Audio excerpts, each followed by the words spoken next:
assembly lube to when we're assembling it. That way when we start it up, we won't have that way we don't have a dry start. And let's get our exhaust cam up and installed. I'm gonna come grab it right here. And again, nothing but the best. Give you another close look at it. Round part at the bottom. Yep, and very simply, I'm gonna drop this into here. Try to drop this in myself.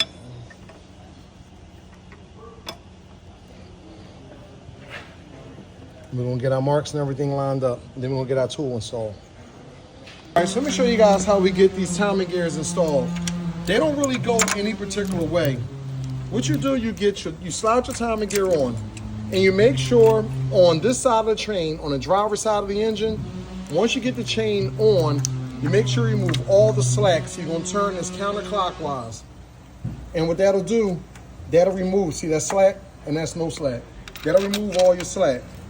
Get your CVVT solenoid. Here go the part number here for this, 274-050-260064. Once you do that, just leave it loose. You'll come over here on the passenger side and just make sure you keep slack out of your chain. You ain't gonna have no slack on the chain. This is gonna go on evenly, flushly, without a problem. Get your other solenoid. Of course, replace them both. And then we just hand tighten this up. And that is it.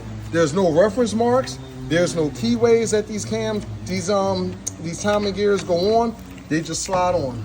Your referencing and timing is gonna be in your tools. This here is gonna be your base timing. We're gonna snug these up. Next step, we're gonna get our torque wrench and we're gonna torque them down. And we're gonna put our tensioner in down on the side of the block.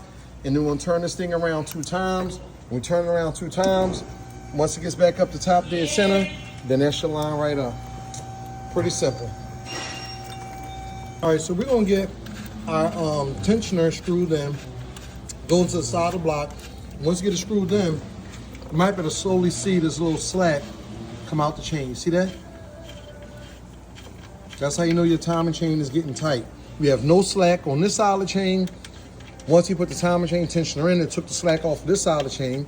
So once our timing chain tensioner is tight, we'll come directly up here and we're gonna torque the bolts for our cam, our solenoids. That tightens up our timing gear. And looking at the, so where are we at here? 40 Newton meters? That's for the tensioner. We're gonna tighten up.